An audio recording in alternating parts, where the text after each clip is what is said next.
Hey, this is Mr. Quinones welcoming you to just a quick review of quadratics.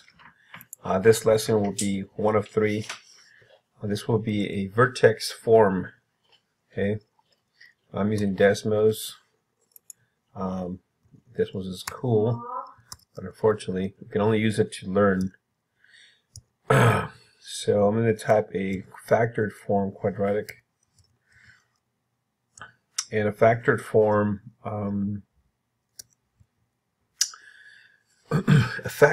quadratic,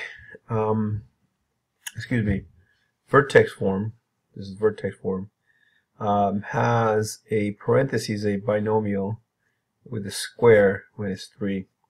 So you want to think of this as 2x minus 5, and there's 2 of those.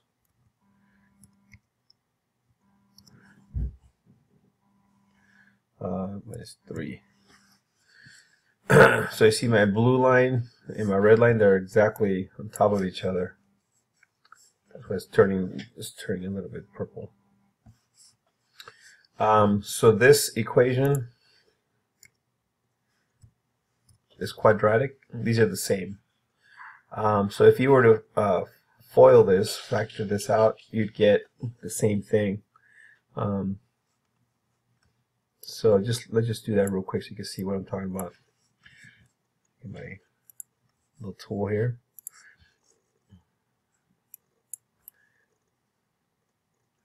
So if you have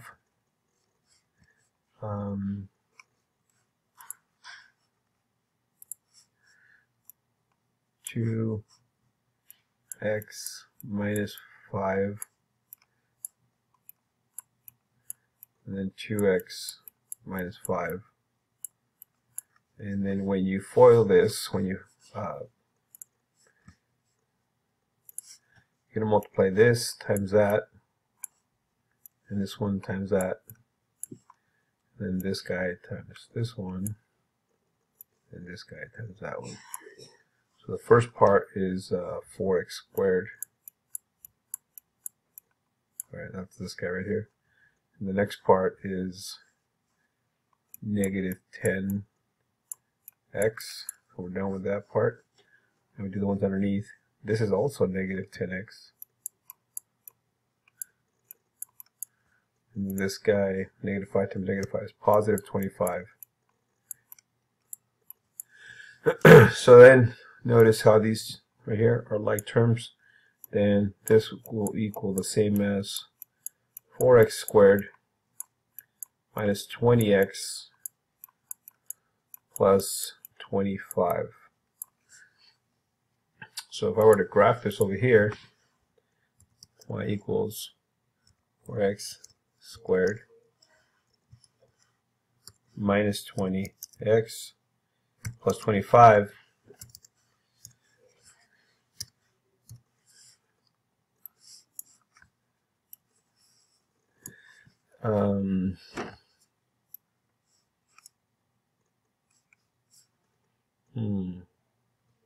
Oops.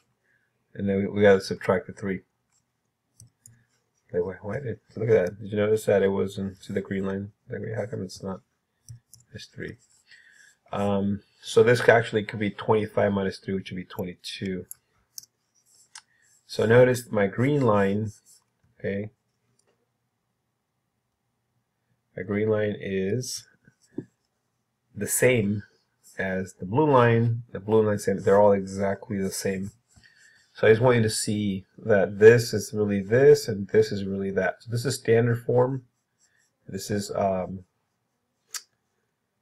this one's called factored form, and this one is vertex form. So we're going to focus on the vertex form. Now that you can see all of these are the same. Okay, so here's vertex form. And we discovered in class that the vertex of the graph is this one, 2.5 comma negative 3. And that, what you want to do is turn this into 0. If this is 0, the y will go below negative 3. Right there.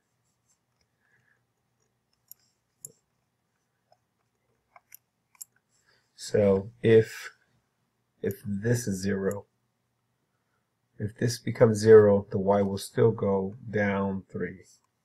So I want to know when would this become 0.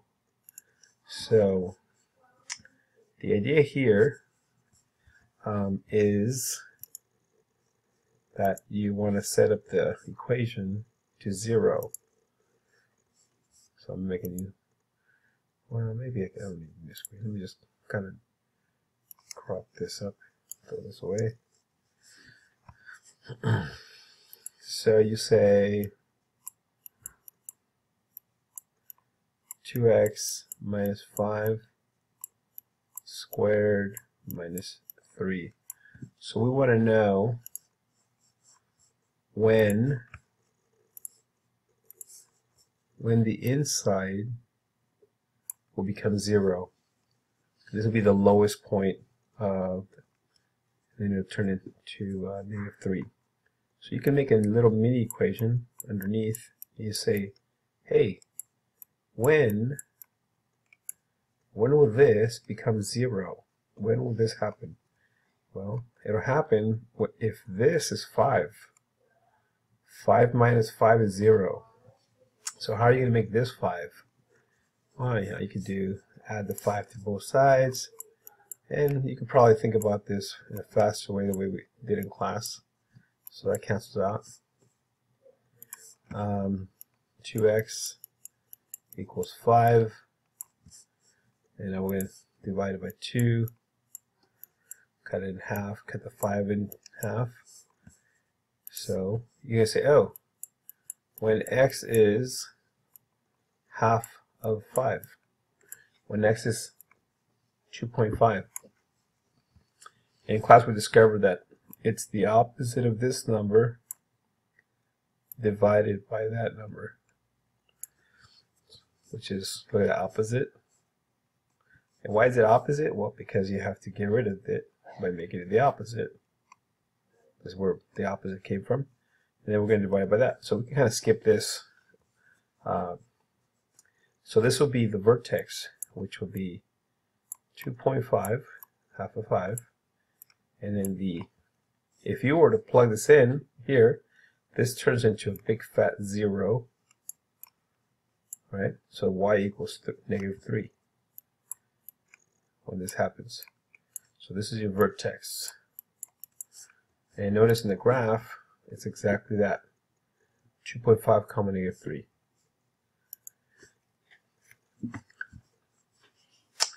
Next, that's the vertex, that's the easy part. To get the y-intercept, okay, if you look at the graph, the y-intercept, and zoom, it's way up here. I think it's 22. Okay, but you have to do this algebraically. So in order to get the y-intercept, you put your equation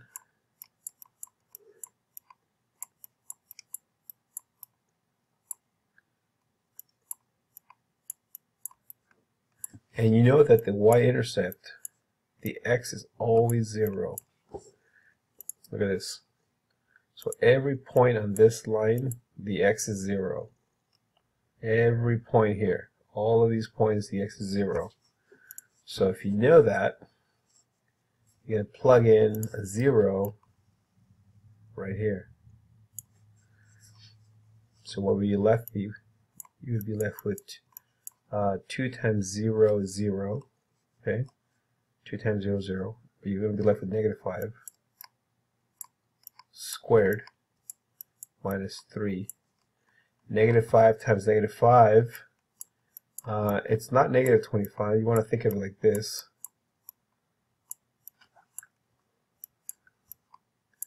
And this is 25. So the y will be 22. And this will be your y-intercept. And you can see it matches the graph, 0, 22. This is your y-intercept. Okay. The axis of symmetry. Let me just go ahead and get rid of that. The axis of symmetry. What the heck? Just delete this stuff.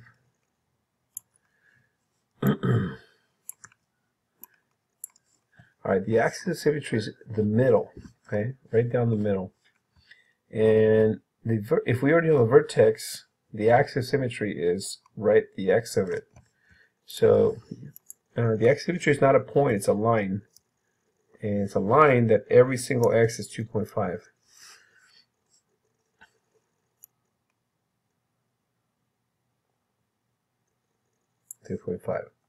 See, every point on here, notice every single x right there, they're all 2.5. Now that's why you need an equation for the axis of symmetry. So the axis of symmetry is x okay. Axis of symmetry, the middle, is x equals 2.5. And this is not really saying the x-intercepts, it's not saying it, it's saying every single x on this line is 2.5, as you can see from my graph. And this point, this line I mean, is always the same as the x of your vertex. Because on your vertex, that's what the x is. Alright, next, we need the x-intercepts. Okay? And the x-intercepts, according to my graph, are that guy and that guy right there. Zoom in.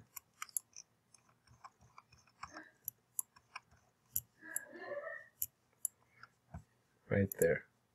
So $1.63 and $3.36. Those are your x-intercepts. We gotta be able to get that algebraically. And notice on the x-intercepts, the y is 0. The y is 0. See that? The y is 0, the y is 0. So, if you know the y is 0 on the x-intercepts, okay? If you know the y is 0, then you can get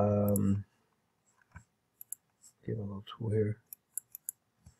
Hold on.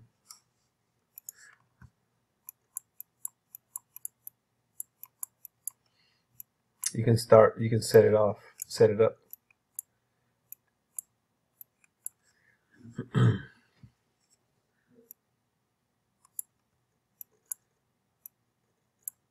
Oh, one important thing. Notice the vertex is negative 2.5, 2.5 comma negative 3, which means that the vertex is below the x-axis, and it's a positive a squared, which means it will have x-intercepts. But just pretend this was a plus 3.